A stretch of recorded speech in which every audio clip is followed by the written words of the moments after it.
Good afternoon, everyone, and welcome to this webinar all about the future of Equally Well UK. My name is Richard Taunt. Andy Bell. Nikita Egan. Hi. And we're also joined today by Alan. Alan, do you want to just to enhance all of our own mental health, do you want to just tell us where you are? I'm in Austria, up in the mountains. I've been teaching a bit at the Salzburg Medical School, but today the sun is shining and it's wonderful. Lovely, good. So you might have been joining, thinking you're going to hear a breakdown of exactly what Equally Well is going to be doing over 2019 in a series of network type activities. In fact, the main recommendation is going to be that we all move south of Salzburg, high in the mountains, and have a nice life. You're very welcome. Yeah. You're very Well, that was welcome. a quick webinar, wasn't it? See you then. Yeah. Alan, thank you so much for joining. Andy, Nikita, likewise. And thank you everyone who has dialed in on this afternoon. I think we're going to have a really good discussion over the next hour. We've got some things here which we're going to be presenting to you, and would love your feedback on. But more than anything, that this is a discussion, it's a conversation, and so we'd love your input as we go through. And there's three ways you can do that. You can use that Ask Question feature on GoToWebinar to join by text. You can email us if that's not particularly working. hello@kaleidoscope.healthcare is the email address, or you can tweet using the hashtag EquallyWellUK. If you have technical difficulties, please do not panic. We are recording today. And we'll be making the recording available afterwards. So if you're watching on catch up, welcome. You're very welcome, of course, still to tweet, even send us an email. If you're looking for that Ask a Question feature, it doesn't work quite so well if you're watching 3 months later. The response may not be quite so forthcoming, but thank you so much for joining. In terms of the agenda for today, Andy, I think you're going to give us a bit of a recap. Yep. As to what this Equally Well thing is all about. I'm going to talk a little bit about what some of those plans are for the next year. Nikita, I think you're going to talk a bit about why this is so important. Yeah. As is Alan, probably along with a weather forecast for if anyone's heading skiing. Excellent. Shall we begin? Let's go. Lovely, good. Please do send all comments and questions through as we go. Don't feel you need to wait into the end. Send them in as we go along. Andy, what is this Equally Well thing, and why are we involved? Great, thank you. So Equally Well is a new collaborative set up across the country, really to address the physical health inequalities for people living with a mental illness. We know the statistics are stark, and we know it's really important that we all take action to make a difference on that. And we got the idea of Equally Well UK from New Zealand, as I'll say, and we've only been going a month or so, and already things are really starting to take shape. So just to start at the beginning of the story, we know that in the UK today, there's something like 4.5 million people living with both a mental health problem and a physical health problem at the same time. There are lots of different responses to that, but we know that particularly for people living with a severe mental illness, a long-term mental health condition, physical health is often particularly poor, and that's not because of the mental health condition. It's for a whole range of reasons, which again we can talk about later, and doubtless lots of people on the webinar will want to say things about. But we know that it has been poor and it needs to get better. At the moment, this is what health support looks like for people who have both mental and physical health problems. This is a picture live. This is what's happening right now on the border between Mexico and the US. And we all know what's going on there. We won't talk too much about that, but that's how it feels for people. It feels like the system is disjointed. There's great gaps between. It's hard to navigate, and there are people patrolling, and we need to do something about that. So really focusing on what's not working in order to then think about what might. I think what we've heard, and particularly heard from the launch event and the people that joined us for the launch event sharing their experiences, Nikita included, is that physical health simply gets overshadowed. And there's a number of ways in which this happens. We certainly see that people living with mental health difficulties have their health ignored before problems start to happen. So again, it's just taken for granted that people may be smoking or experiencing poor physical health because of medication. We've certainly heard stories of people having very serious physical symptoms that are just simply not believed or taken seriously. We've certainly heard stories about very unhelpful responses in a range of places to injuries relating to self-harm. And I think increasingly we're hearing about a very unhealthy environment in many inpatient environments that people spend time in. There's a whole range of reasons they'll be personal to each person, but we know that it's a really serious problem.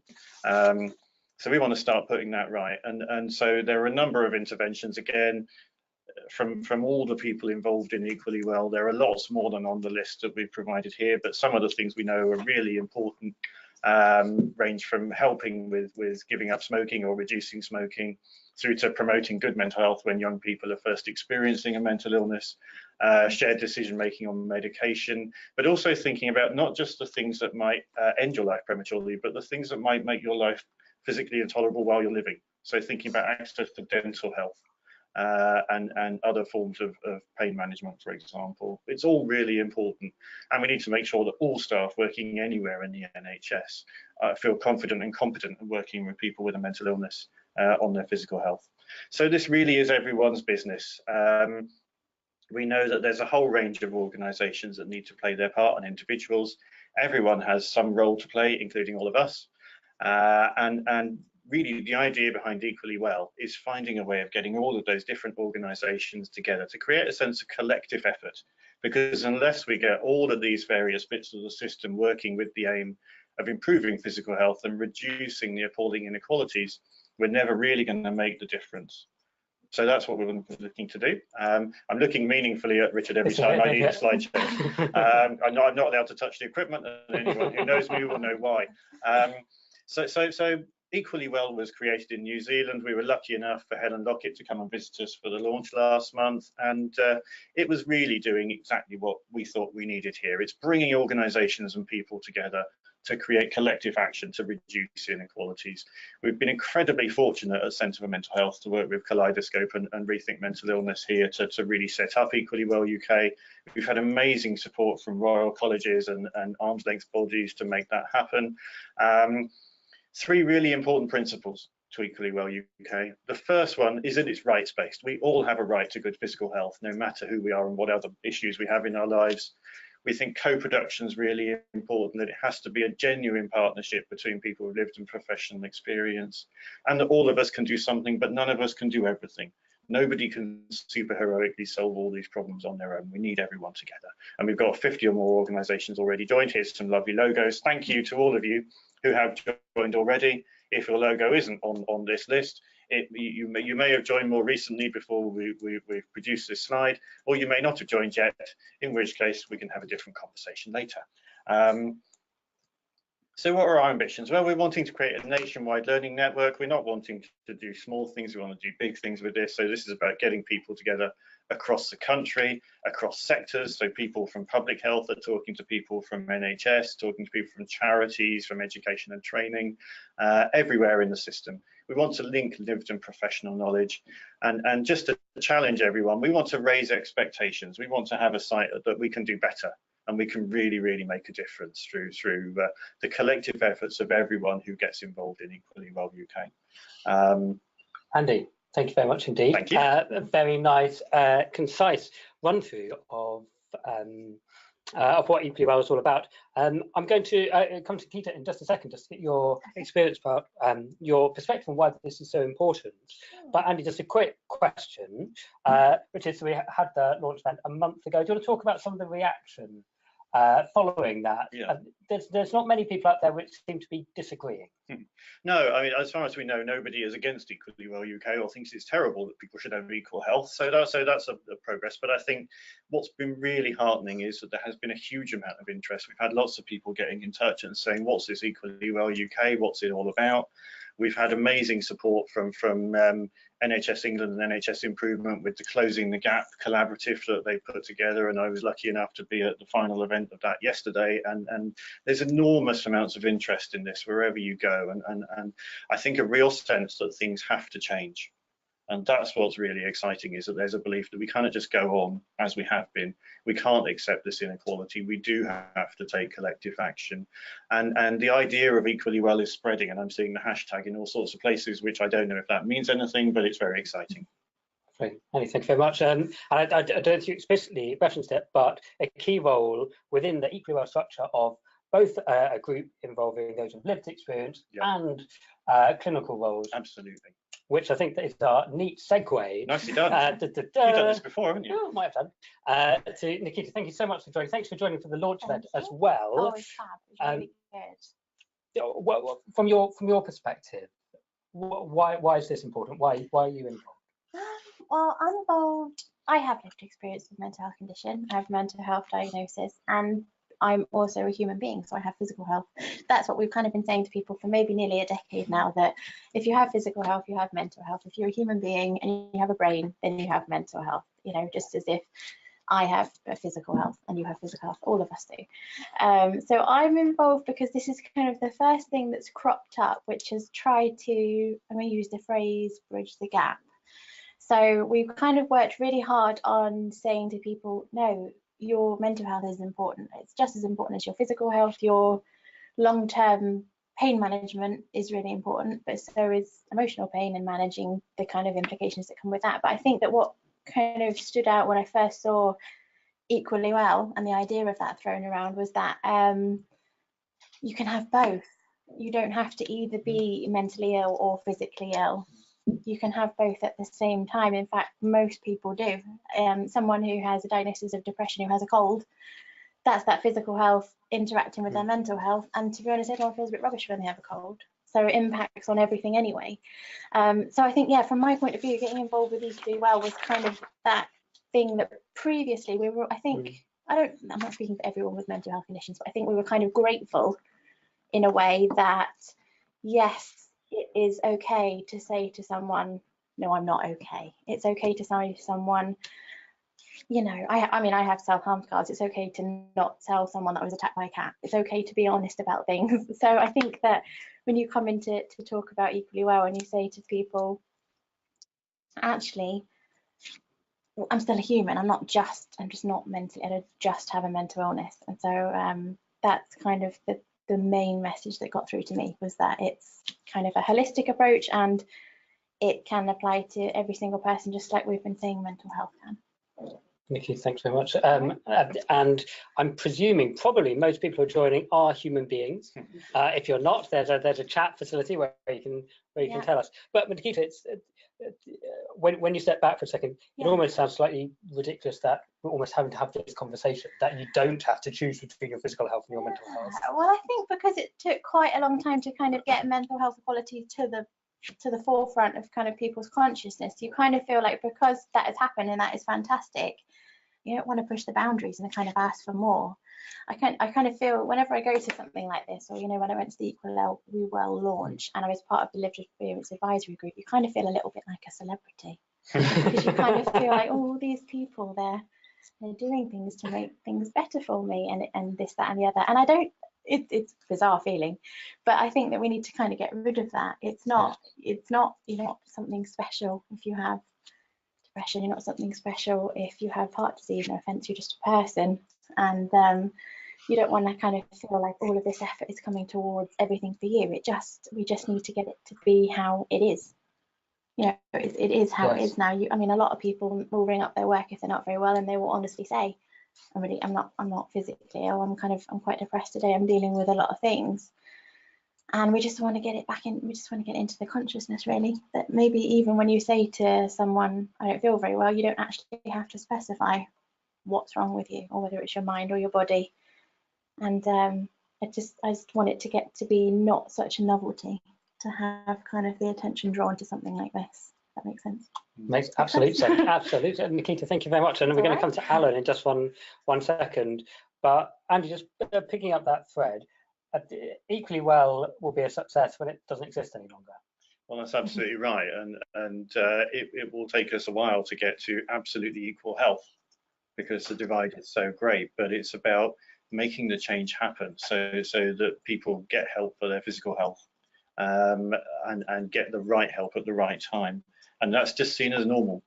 And it's just good routine practice, and there aren't the divisions we see at the moment and the gaps in support, and it absolutely can be done. You know, this is not beyond the minds of human beings. It's something we can actually do if we all get together, and we've seen change happen before. We've seen social change, we've seen change in health systems. This is absolutely achievable. Andy, thank you very much indeed. And I should probably just state for the record that this is a programme about bringing people together. We haven't exiled Alan to South of Salzburg. It's just happenstance. It's not that Alan cannot physically be in the same room with us. It's just the particulars of today. Alan, thank you so much for joining. Part of the clinical advisory group. Do you want to give your perspective on why you're involved and why you see this as so important? Thanks. I'm representing the Clinical Advisory Group, which is a collection of all the medical royal colleges, together with people with lived experience. And it's worth remembering that back in 2016, the Academy of Medical Royal Colleges produced a report on this area. And instead of just reviewing the literature, they looked at actions that need to be taken. And the central recommendation was that there should be a national group of clinicians, people with lived experience, and the voluntary sector looking at how to improve outcomes for this group, because the outcomes are very poor. And the fact that the Royal Colleges are still involved 2-3 years later is a sign of how committed they are to wanting to improve outcomes for patients. And in the last year or so, we've actually had some quick wins, some successes that are worthy of note. The National Diabetes Audit, an audit of diabetic care for everybody in England, looks specifically at the care that people with severe mental illness receive. This is a world first, and it came as a consequence of a suggestion that we made to the National Diabetes Audit. We also have looked at the national screening programs, the screening programs for breast screening, cervical cancer screening, all the national programs that are run. And for people with mental health problems, they're often inadvertently excluded. They may not be registered with a GP. There's now a committee within Public Health England looking specifically at this group of people and how their needs can be addressed. Public Health England are also beginning now to look at the data that's available, so we can see and measure how effective Equally Well is in changing outcomes for patients. There was no data before. We had very, very poor data as to how well or how ill people were. But now Mental Health England, Public Health England are looking through their mental health intelligence network at what data needs to be acquired and what the baseline is. So we've made some really important quick wins. We are beginning to think about, as a group, what our work program should be. What actually should we do so that we achieve things that are measurable? And we think that there are 4 areas that we should be concentrating on over the next year, 2 years. It's worth mentioning that these are very early ideas, and even the titles may not be quite right and might need changing. But there's a set of work around obesity, people who are overweight, a set of work around smoking, a set of work around substance misuse, and a set of work around poverty and deprivation. So we think that these 4 areas of work are the ones that will most likely to, if we can address them and improve them, are the ones that are most likely to improve outcomes for people. And for each of those pieces of work, we need to look at providing information, providing resources that people can use, making sure we can evaluate them properly, so that make sure that there is appropriate data that we can demonstrate a change, and to include in that training as well. So we see an evolving program working with people with lived experience to, in a very focused way, to generate change for this area. And I have to say that we are really committed to doing that. Alan, thank you very much. I think a really important point there, that we're not starting from zero, that there has been encouraging signs over the last couple of years, but also that we know that some areas or some parts of practice are further ahead at this than others. That's right, and a lot of what we see our role as a clinical advisory group is bringing that together. So as an example, I was speaking before I joined this webinar with a professor in London who runs the national audit for respiratory conditions. And for the first time, they now have a question about mental illness in the patients who get admitted to hospital with respiratory problems. And we were working out ways that we can work together to share the information and improve care for that group of people. So there are a whole set of things going on. We don't have to do new work, but a lot of what we need to do is to bring work together so that we focus on where it's needed most. Alan, thank you very much indeed. And that is it's almost as if it was scripted, Alan, a perfect segue into how I think we could see how we're starting to see equally well what it's doing, some of its activities, some of its functions going forward. Alan, thank you very much indeed. A quick reminder for people about how to join in. 3 ways: use that Ask Question feature, email us if that's not working, or please do feel free to tweet. We were talking before that this hashtag is popping up in France quite a lot at the moment. It's popping up all over the world, you know, and it's amazing that I think because there is equally well from New Zealand, there's equally well Australia, lots of other places, and now think of it, the idea is definitely going global, and that's rather wonderful. We want every country to have an equally well.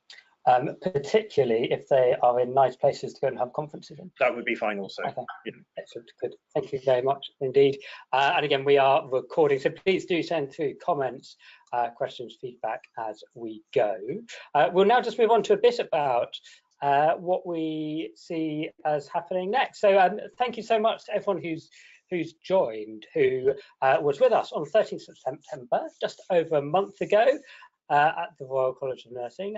If you were there, chances are you got to take home or have sent to you afterwards a lovely piece of large cardboard, which was the Deluxe Equally Well Charter, which we do have to say, special brownie points to the King's Fund and Helen Gilbert, if you're on the line, congratulations for so far winning the race in terms of prominent places to put your Equally Well Charter. It is sitting above the reception desk at the King's Fund if you're ever there. This is still an open competition, so if your organisation has placed their charter somewhere more prominent than the King's Fund, please let us know. There isn't a prize yet, but you never know, there might well be. But we had a fantastic launch event, lots of energy, lots of commitment, and I think just to hear both Nikita and from your perspectives, that this coming together of this range of different viewpoints around a common aim was lovely to see.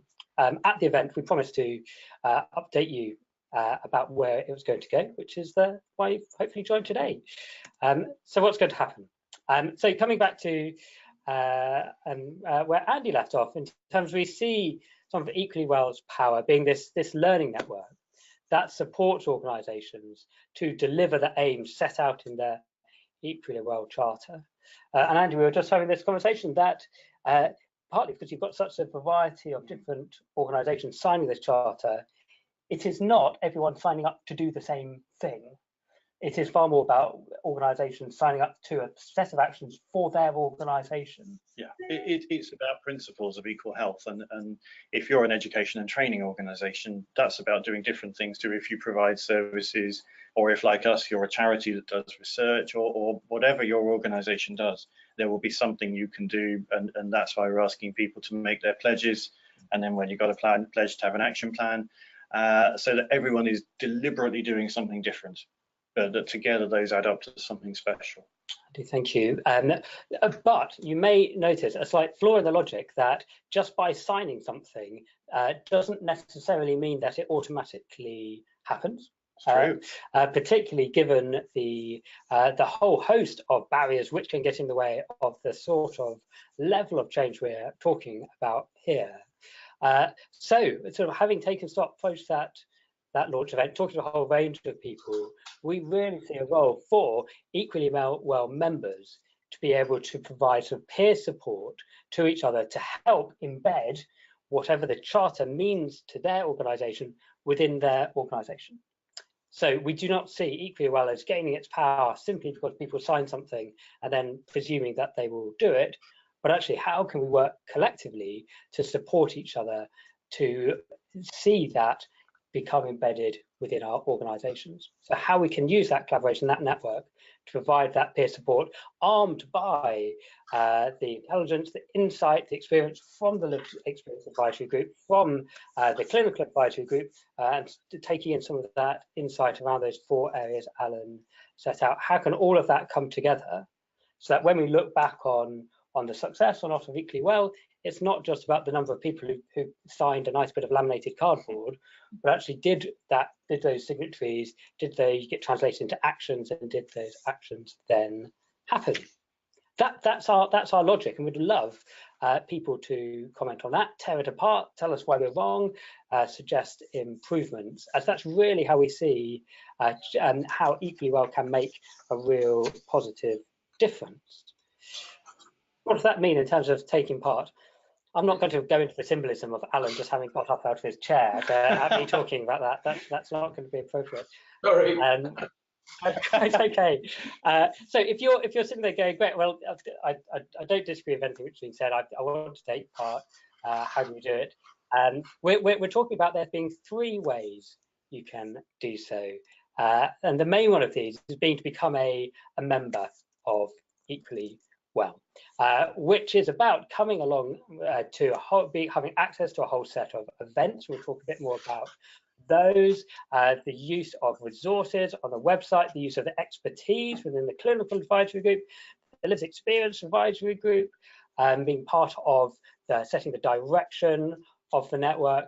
But more than anything, it is this go-to support mechanism that when you're sitting there feeling like how to implement Equally Well within your organisation, within your context, it's getting a bit tough.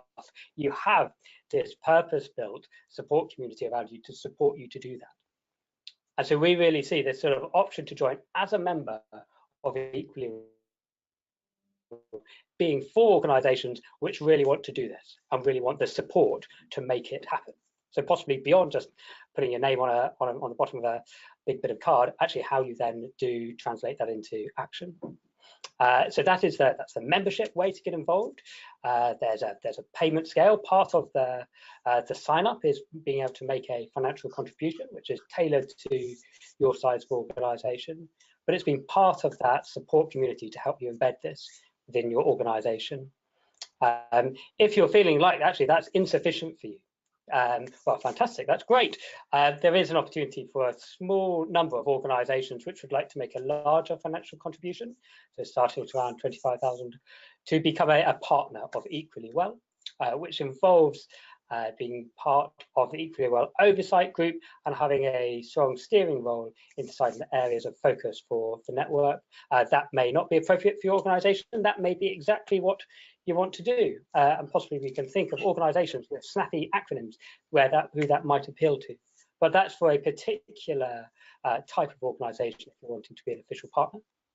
Or the third way, actually, if either of those two seem a bit heavy, perhaps, then we still, financial contribution or not, would love as many people as possible to sign the charter, to receive the newsletter, and to sort of sign up to the aims, the cause which we've talked through today. This wouldn't be on that sort of network membership basis, but would of course still love you to be involved. 3 options there. Andy, anything you want to add in terms of particularly that membership offer, if people wanting to join as a member of Equally Well? We've already got a lot of people signed up. We've had an amazing number of organisations already becoming members or wanting to become members, and of course we want more. There are so many organisations that have a part to play in this across the country, and the more the better. The more we have, the more lively it will be. And we'd love to think that by the time we get to, say, April next year, we can have 100 organisations that have become members. That would be amazing. We've got 50 so far, so everyone needs just to go and find one friend, and we'll get there. And I think crucially, once you're a member, this is all about what you do in your organisation and how you network with others. So you have access to Equally Well UK logo. You can use it to run local events. You can use it to produce materials. You can use it for campaigns, for whatever you want to do in your organisation to make a difference. So this is very much about Equally Well UK as an idea as well as a programme. And we want it to be used in all sorts of creative and interesting ways, as long as you tell us about it afterwards. Lovely. And just to clarify, we're yet to find a magic money tree at the centre of Equally Well, which means that financial contribution is irrelevant.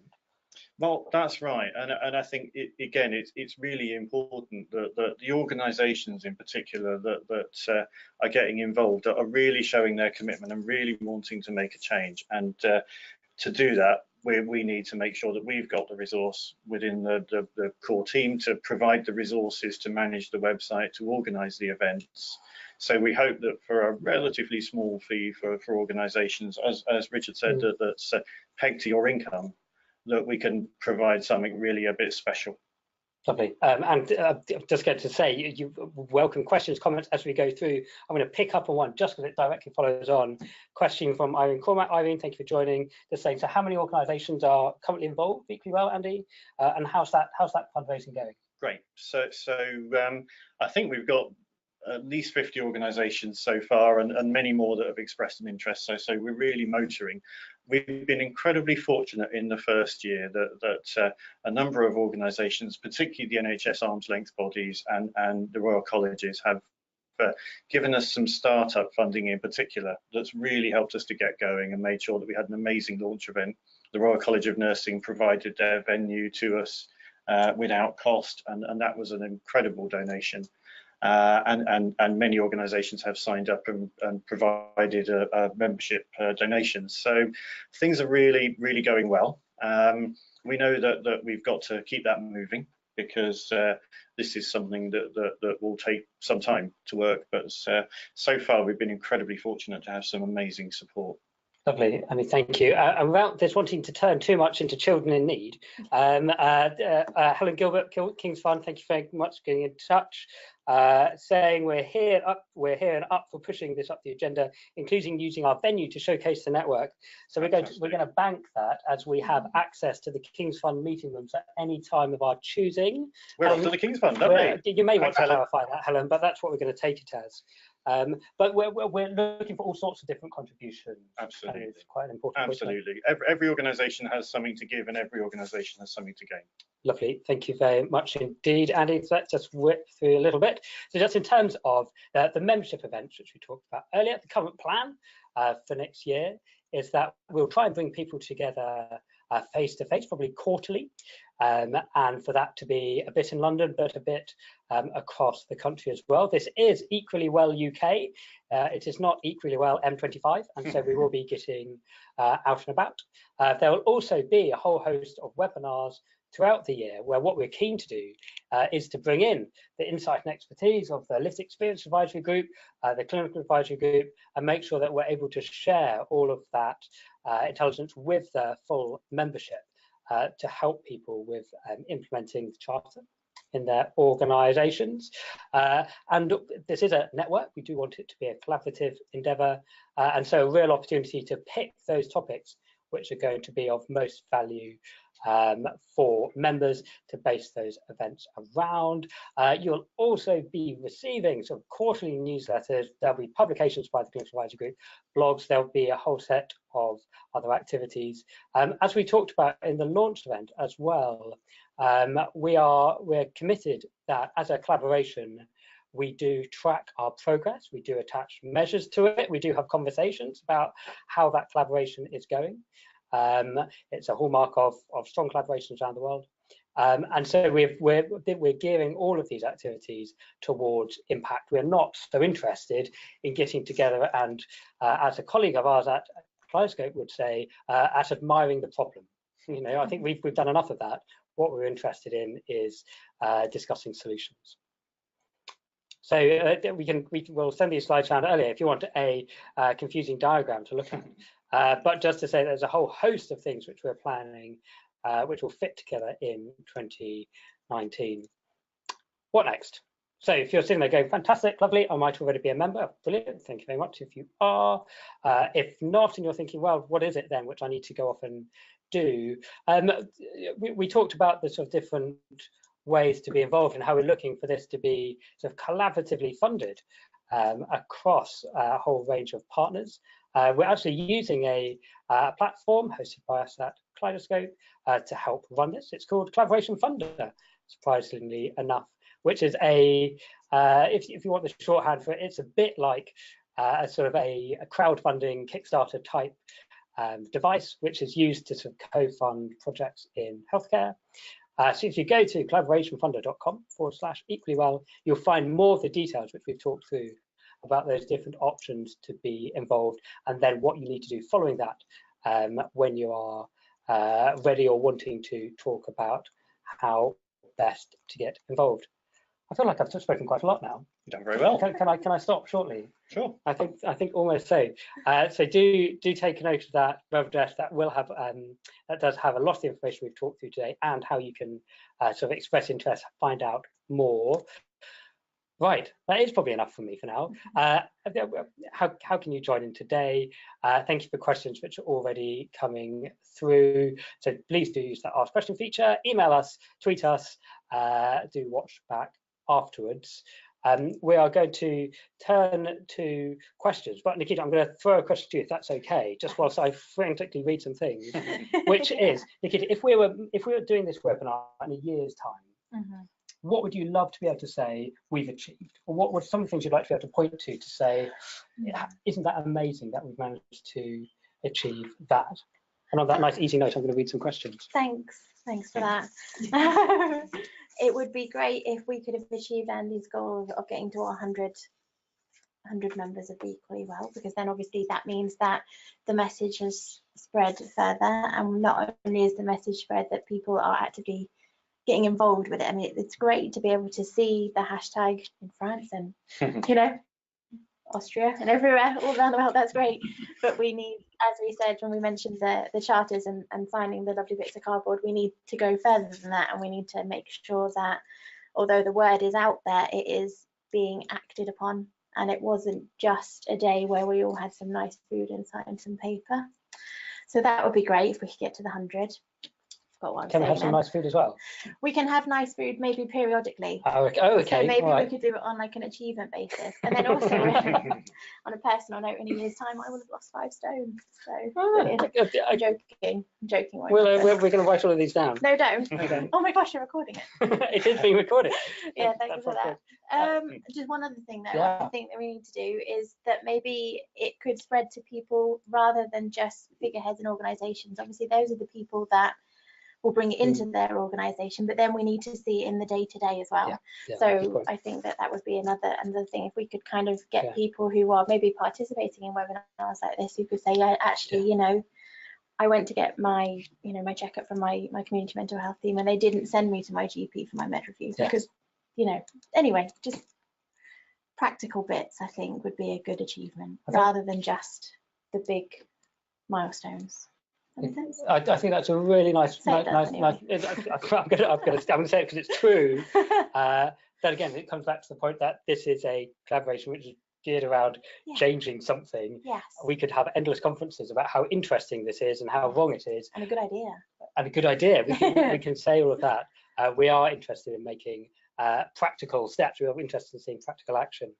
Nikita, thank you. Right, questions, and please do continue to send those through. Alan, I'm going to give you one to think about, and then for a couple to Andy. So Alan, I'll just give you the question just to think about, which comes from Samantha. Samantha, thank you for joining.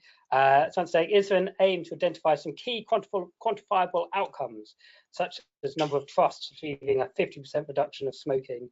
Do you have these outcomes already worked out? Alan, I'm going to let you cogitate just for a second. And then a couple of questions just for you, and just about membership. Especially Irene, thank you again. Irene, just saying, where can you see who's a member? Is there a way to do that? But then also, is there a rough idea of the payment scale, or what do you do to find out? Adi, why don't you start, and then we'll go to Alan. That seems fair. So you can find out who's a current member on the website, equallywell.co.uk. And that will give you the current list. We keep it updated as soon as people join. So if you don't find your name there and you think you're a member, please talk to us.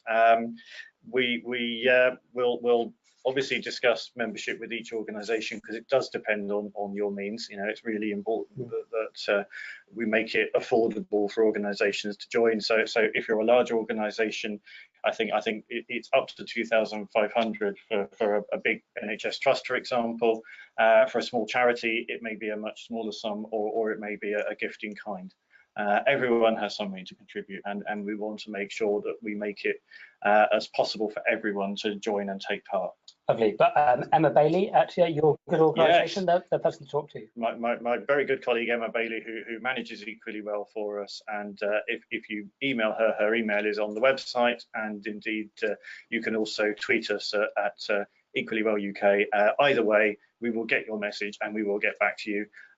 If we don't get back to you super quickly, it's because we're super busy, but you will hear back from us. Lovely, Andy, thank you very much. And Alan, back to you. Idea about sort of having quantifiable targets attached to particular priority areas? I think it's a really interesting but difficult question. In the short term, what I'd like to see is a reduction in cardiovascular risk.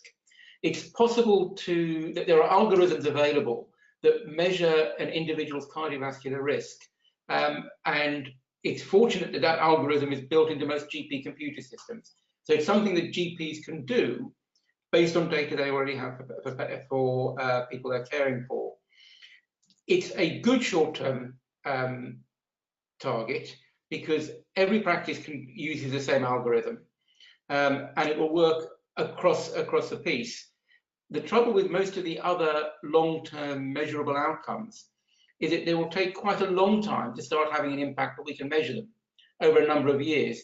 And I think that one of the things that Equally Well needs to be able to do is to demonstrate it having an effect, it having an impact on health outcomes. So what I'd like to see is that every person with a mental health problem knows their own individual cardiovascular risk, and that they can, and in the same way that when they go for their care planning appointment with the mental health team, there is also an equal care planning approach to reducing the cardiovascular risk by addressing a whole variety of interventions, which might be weight, smoking, blood pressure, cholesterol, a whole range of things. But I think that would be a useful single measure that we can start describing how effective we are. Lovely. And just to follow up, taking Chair's prerogative, there might be a really interesting discussion there between yourself and the advisory group and the members of Equally Well, in terms of what some of the provider members, for example, of Equally Well could be setting themselves as targets within their own organisations against some of these areas. Sure. And you can. It's very easy to measure one's own cardiovascular risk by going to a website called QRisk3, and that will do the calculation for you. So everybody can do it, whether you have a mental health problem or not. But it gives you an important baseline. Alan, thank you very much indeed, and thank you for everyone continuing to send questions through. Question from Helen. Thank you, Helen, which I'll throw to you, Andy, if that's okay. Saying there's a big push within trust at the moment around quality improvement, QI. Is there an opportunity here to identify some key areas in public health, mental health, where quality improvement could be applied? While psychiatrists have some practice examples, linking together of Equally Well and quality improvement agendas, Andy.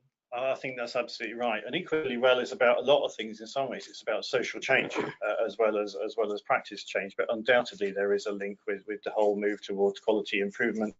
And having seen some of the examples of mental health trusts that have made change over the last year or so through the Closing the Gap programme, hi Glenn, if you're there. I think we've seen some fantastic examples, and hopefully what we can do through Equally Well is share those much more widely. So what we really want to know is again, focusing on the solutions. What have you done that's made a difference? What have you learned from what you've done? And please tell us the stories, share what you've done, share what was difficult as well as what was easy. It's not all about easy success. Some of this stuff is really difficult, but the more we can share, the more I think we can inspire each other and find our own solutions.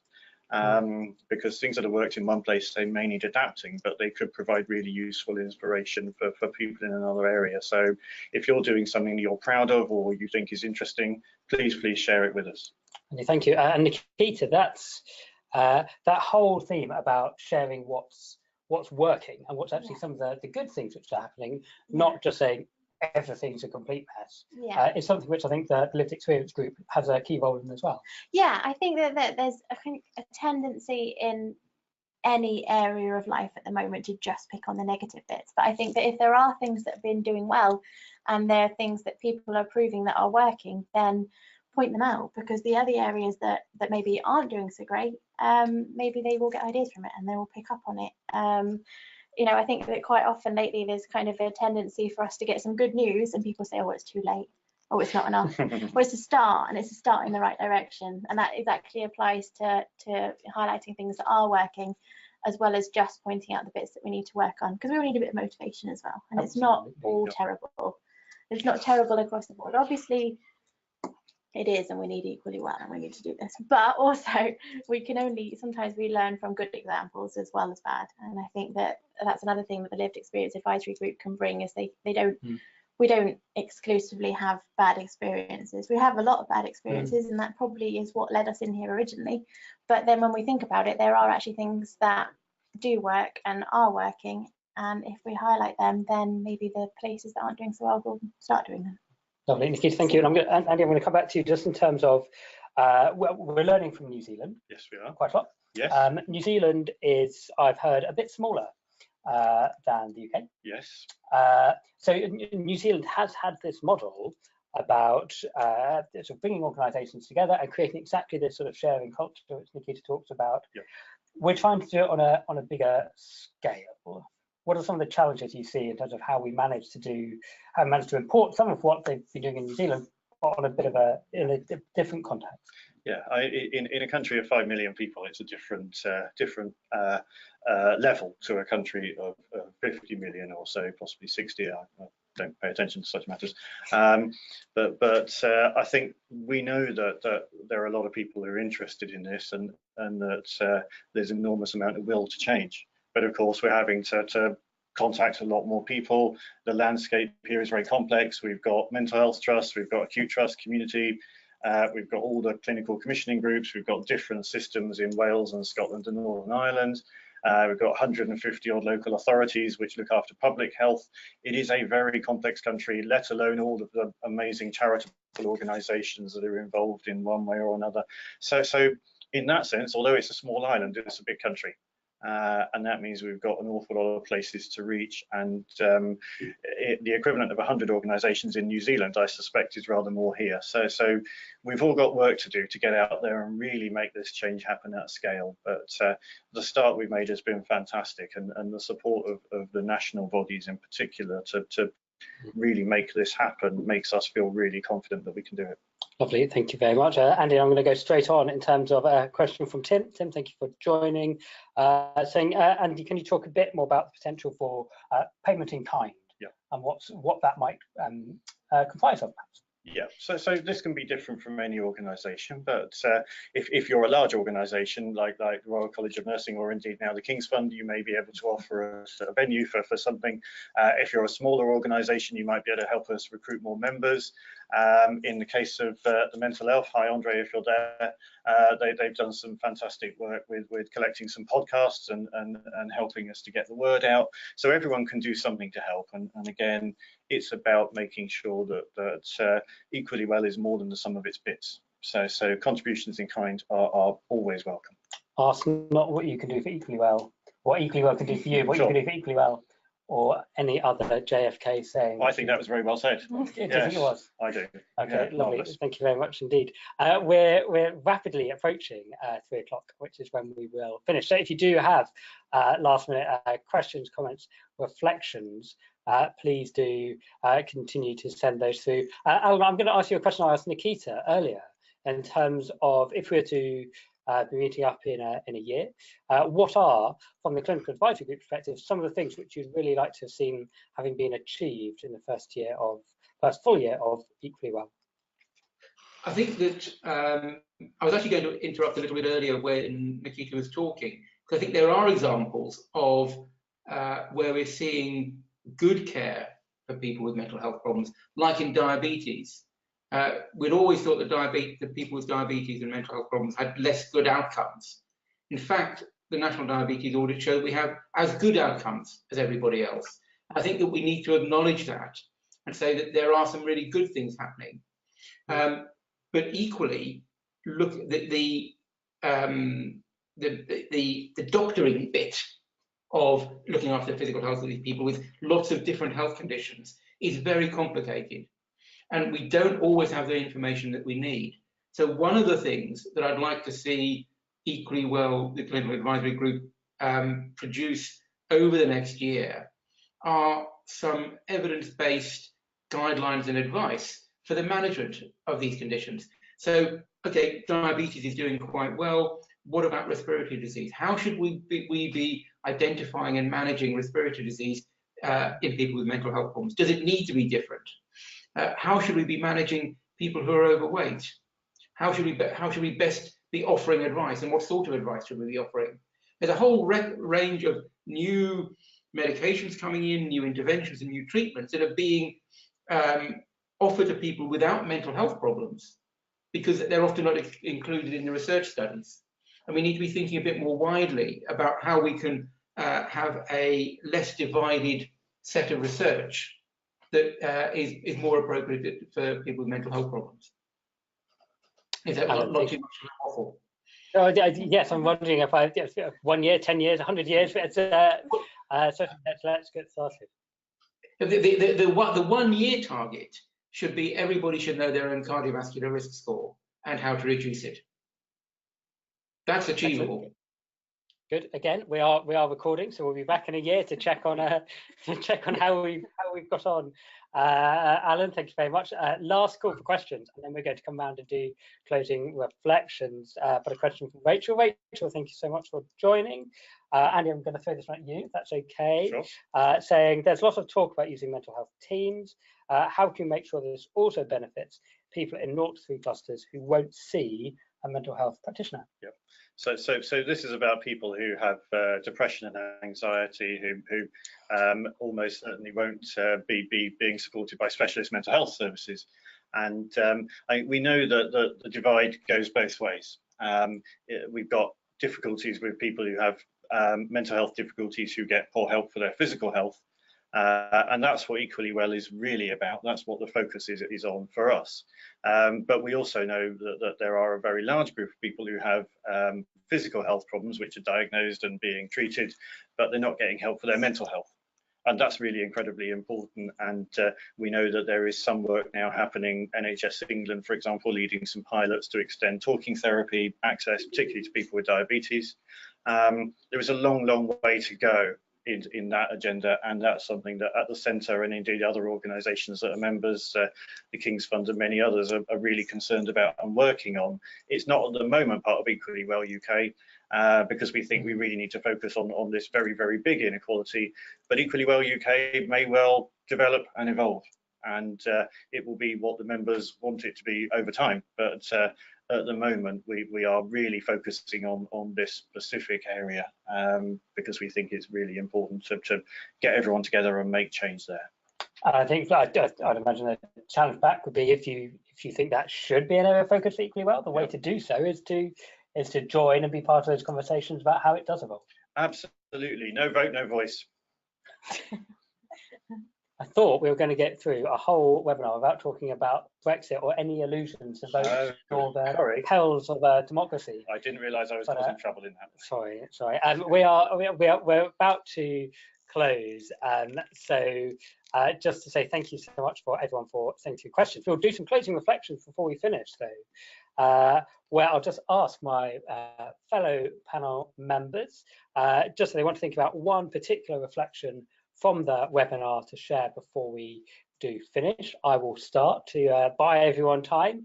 So I'll start, then come to Andy, then Nikita, and then south of Salzburg, Alan, and then we will close. So one reflection for me is, Nikita, I just loved your point at the beginning that if we were to check, we are all human beings, we do all have physical health, do all have mental health. The end game here, for Equally Well, really is not to exist. Wouldn't that be a lovely target? That actually we don't need to talk about this because it's a bit boring, because we've done it. It is a long-term challenge, there's a huge amount to do, but having that at the back of our minds as to what we're really aiming for has to be part of the goal. Andy? I think my reflection is once again that this is only something we can do through collective effort. That we know that there are things happening, and I think the work that Alan described, that particularly the clinical advisory group have done to bring about those really important changes, shows what happens when we stand together and we say it's not okay to accept these inequalities anymore, and that there are things we can do about it collectively and individually to make a change. And this is about social change. Yes, it's about practice, but it is also, as Alan said, about poverty and income inequality. It's about a whole range of things that are not going to be dealt with overnight, but we need to make a start, we need to make a change, and I'm really delighted by the amount of commitment I'm seeing everywhere I go to this agenda. It's wonderful. Andy, thank you very much. Nikita? I know you asked me and then you did you two, so I should have thought of something by now. Should we go to Alan first? Do you want to have 30 seconds? Yeah, go on. Alan, and you can't give us the same excuse. I think that one of the things that people find helpful is to have a particular target. As an individual, to have a target, to have a number that they want to achieve or manage or whatever. And I think that if everybody knows their own cardiovascular risk score and how to reduce it, that would be such an advance on where we are now. It's not difficult. It's not difficult to get the score, but it would encompass all the things that Andy said about working together, about managing not only complicated medicine, but also the social inequalities, the deprivation of poverty.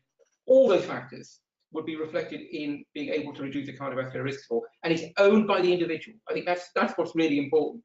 But the trouble with being a doctor, you tell people what to do, and that's not going to work.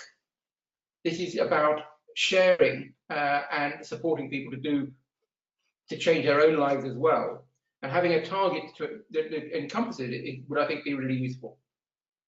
Lovely, Alan, thank you very much. And we'll tweet the link using the Equally Well account to the QRisk3 resources if people want to follow that up.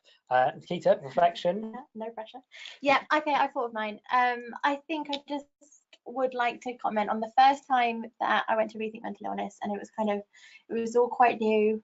We met the idea of Equally Well, and I just wanted to kind of reflect on now we've got to today, just after a month after the launch, it's already streamlining what is relevant to people. I think that's the key word, is that relevant, is that we're already, by people participating, by people getting involved, by getting new members, we're weeding out the bits of what are just not irrelevant, but problems that are being maybe dealt with in other areas. And I think that we are already finding a place for Equally Well, finding the place where it belongs and finding the use in it. As we already said, we've kind of stopped noticing the problem now and we're addressing it. Nikita, thank you very much. What a lovely point to end on. It is 3 o'clock. Thank you so much, everyone, for joining.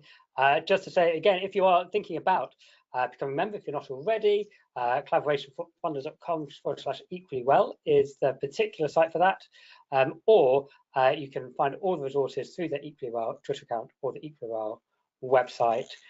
We hope to see or hear from you at a future point at one of these events or others.